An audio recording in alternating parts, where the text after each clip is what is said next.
Good morning, everyone. Welcome. My name is Menachem Creditor. It's my honor to serve as scholar in residence and rabbi for UJA Federation of New York. We bring you Torah and music, blessing, and community every weekday. We've been doing so since March 18th, 2020. Today it is Friday, February 6th, 2026. Almost 6 full years of Torah every single weekday morning, finding each other from all across the world to say good morning, to learn some Torah, to take good care of each other, to learn and to face the world. Susie and Jonathan, it's good to see you. Lydia and Tara, Valerie, Boker Tov, Hineni, me too. Let's see who else is here. We'll get to say hello to each other and Shabbat Shalom. Penny, thanks. It's broadcast 1486. Andrea, nice to see you. Scott and Amy, Joyce, Boker Tov. John, nice to see you too. Let's see who else is here. We'll get started in a second with a bracha. Deborah and Carl, Jack and Eileen, good to see all of you. Susie, you're sharing that your friend Annie passed peacefully last night. May her memory be for a blessing. Today's Torah is in her memory and with comfort for you.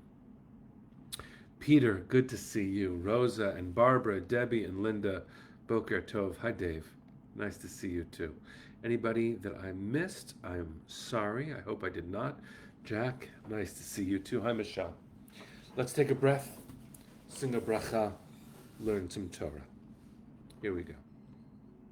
Oh, John, you're remembering your mother today on her 12th yahrzeit.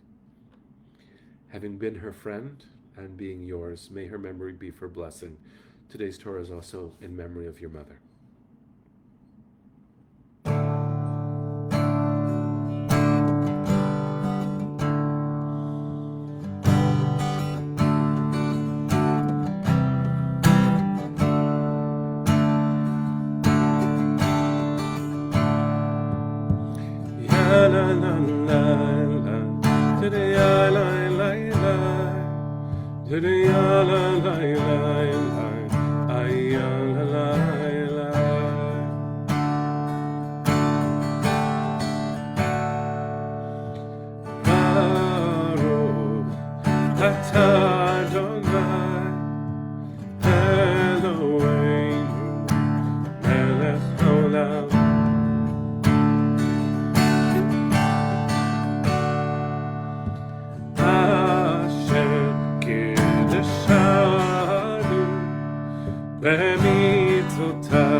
Good morning, everybody. It's good to see all of you. Thank you for sharing your moments with our community. It's what makes us real. And the memories of our loved ones and the hopes that we have for each other, I can't say enough about what that means. It means that for 6 years we've continued to tend to and build each other up. And that Torah has strengthened us is of enormous, enormous blessing. So thank you for all of that. Wanted to make sure to remind all of you that I'll be away toward the end of next week in Sydney visiting my family.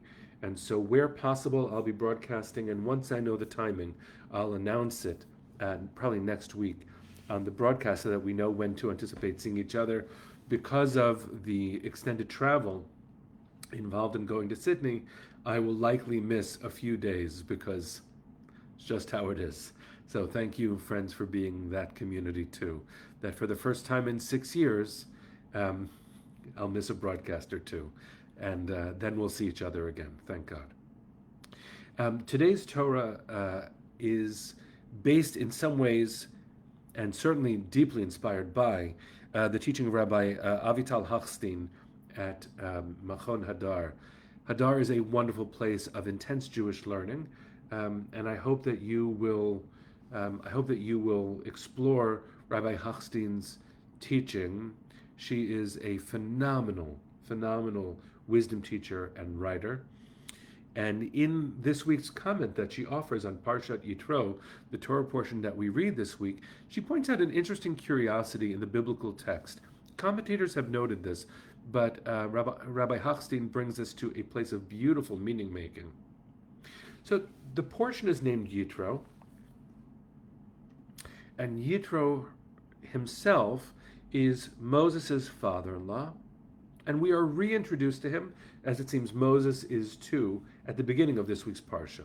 It first says, Vaishma Yitro Kohen Midyan Choten Moshe. So Yitro, who is the high priest of Midyan, who's Moses' father-in-law, heard about all of the miraculous, wondrous things that that God had done on behalf of the Israelite people. But then, when they do encounter each other, Moses shares with Yitro all of the wondrous things that God has done for Egypt, and especially in the way that I just told it over, which is channeled from Rabbi Hochstein's beautiful piece. It's strange, because here they are, and Yitro already knows everything that happened. So what does it mean that Moshe then told him everything that happened? Well, there are a couple of suggestions that Rabbi Hochstein brings in from various commentators. One might be that Yitro had a hard time believing that all of this stuff happened. The plagues, the splitting of the sea, surviving Amalek. And so Moshe, telling the story to his father-in-law, said, actually, Dad, this stuff all happened. You got to believe me. Another suggestion is Yitro had heard what happened the way we hear about the news, but that's different than eyewitness reports. And so Moses then filled in the gaps so that his father-in-law would know everything that had happened, basically sharing with a confidant. I know you heard the news, but you wouldn't believe this one thing we're not telling. And so, yes, as Rosa is saying, that's his perspective. But here's another suggestion, and this is the one that I find very important, inspiring. Yitro already knew the story. So why did Moshe tell him the story? Why did Yitro not say, I know that already? Before I offer this, may I suggest that we think about moments where what we do with those we love is we actually just listen. We might even know everything they're saying. But as StoryCorps, a beautiful effort on NPR to record each other's testimonies and stories, founder David Issei says in one of his books, listening is an act of love. And the way Rabbi Hochstein writes this is beautiful. Although Yitro had heard the reports, she's quoting the Or Chaim, an older commentary from North Africa, Rabbi Chaim ben Attar, 18th century. So Rabbi Attar, Rabbi Hochstein quotes, says, although Yitro had heard the reports, he still feared that the bonds of Egyptian slavery had not yet been broken. And now Rabbi Hochstein's words begin. Yitro may have continued to worry about Moshe's fate, fearing that the oppression had not truly ended. The personal meeting between the two, then, was not just informative. It was a source of comfort and reassurance that the slavery was indeed in their past, meaning Yitro didn't need to hear the story. He knew the story. He needed to hear his son-in-law, and his son-in-law needed to be heard. What an important thing for us to consider. That bearing witness itself is an act of sacred giving, sitting and listening and being present. I remember the first time I ever paid a Shiva visit, at least as a whatever kind of adult I was at the time. I was a young rabbinical student, and a mentor of mine, Rabbi Morty Leifman, was headed to make a Shiva visit, on behalf of another teacher's wife whose father had passed. So the details of the Shiva matter, but not for the purpose of the story. I got into the cab with Rabbi Leifman, who brought me to the Shiva house and instructed me before we walked through the door, don't say anything. We're not here to say anything. Just do what I do. And Rabbi Leifman walked into the apartment, and I walked in behind him, and there was the person whose parent had died. She was sitting on a low chair in her living room, and we sat. We sat by her side, and for 15 minutes, no one said anything. And what a thing. What an uncomfortable quiet. And therefore, what a presence we showed. How powerful it is, friends, for us to think about the whole purpose of offering comfort and presence. It's not to fill in the space with words. It's just to be there. And I offer it to us in the framework of Shiva because, number one, we're remembering beloveds. It's part of where we are right now. But also because the biggest gift we can offer each other sometimes is just showing up. And not thinking we know it already. And even if we do know it already, remembering that we're not showing up for information, we're showing up for connection, for support. I often think when we're doing these broadcasts, when I'm trying to figure out what to say, oh, I've said that before.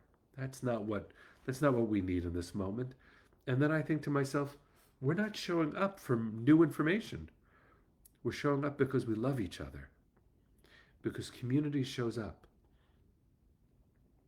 Isn't that powerful? Yitro already knew the story. But he shows up and witnesses his son-in-law talking. And he sat and he listened. Isn't that something? This is the Shabbat of Revelation, where God gives the Torah. You could say to yourself, I've read that before. I've been here before. Maybe that's not what it's about. Maybe what it's about today, this Shabbat, this moment, this week, is listening. So let's do that. Let's listen well this week. Maybe we'll hear something that we already know, but we won't have heard it that moment before. Let's send our hearts to the East, friends, and sing. Kolon baleva pnima nefesh Yehudi homia ulefate mizrach kadima ayin letzion Sophia od lo avda tikvateinu התקווה בת שנות 2000 להיות עם חופשי בארצנו ארץ ציון וירושלים להיות עם חופשי בארצנו ארץ ציון Virushalayim. Am Yisrael Chai. Shabbat Shalom, my friends. See you on Monday.